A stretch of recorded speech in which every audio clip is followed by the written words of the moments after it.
Throughout this series of Dream Deals, we've featured lots of cars that, whilst they offer fantastic performance, they are about as practical as a chocolate fireguard.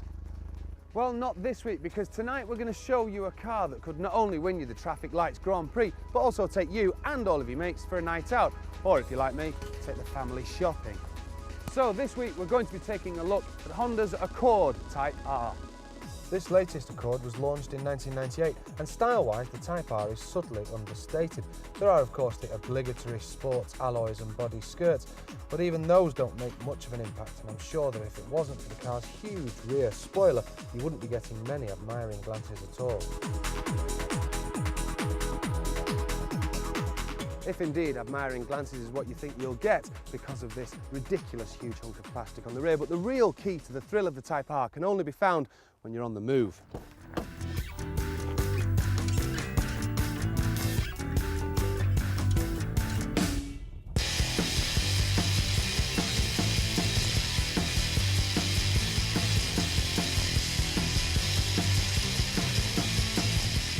Under the Accord bonnet is Honda's now legendary VTEC engine. In this 2.2 litre form, it pumps out 212 brake horsepower, which is enough to take the Accord to 60 in 7.5 seconds and onto a top speed of 145 miles per hour.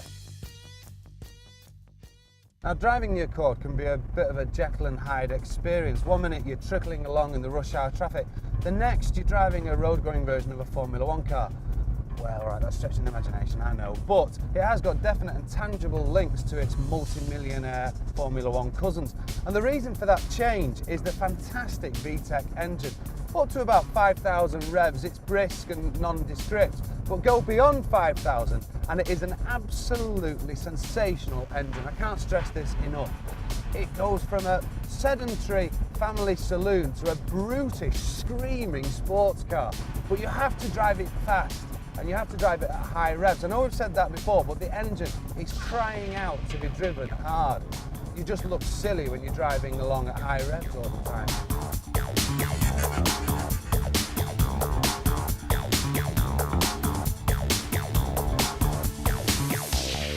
The transmission on this car is a fairly standard front-wheel drive setup. The handling is really nice.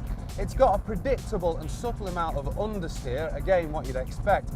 The brakes, well, they do a more than adequate job of stopping the car, and the all-round balance is very nice considering it is a car that you could get the whole family in. I still don't like that rear spoiler though, it's just ridiculous.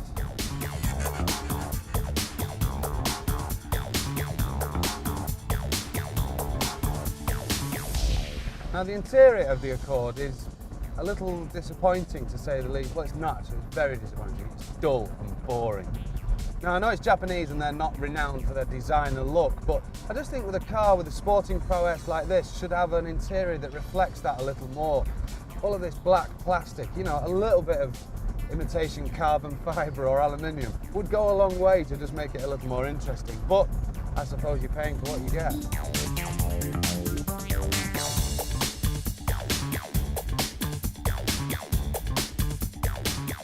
In terms of competition for the Type R, well, there aren't many real rivals. There are of course the V6 alternatives from Ford, Volkswagen and Vauxhall, but they don't really offer the same kind of driving experience as the Accord. Then there is of course the Subaru Impreza, which with a similar price and power output is possibly the Type R's biggest rival. One thing I do like about the Accord is the driving position. It's down low, comfortable, and it's got these Recaro sports seats that give you lots of support, and it's got one of those silly lumbar supports that support my fat back.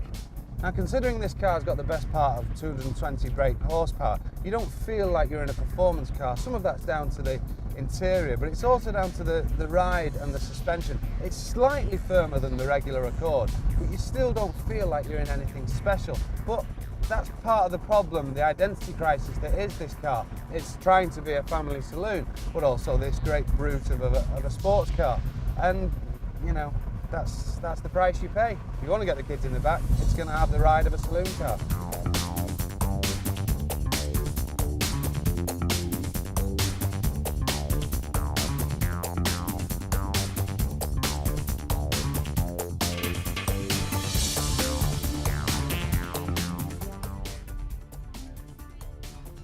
Now, although we'd all love to have a Lotus or a Ferrari, the somewhat limited capabilities of those cars mean that the normal everyday to-day jobs are a bit of a problem.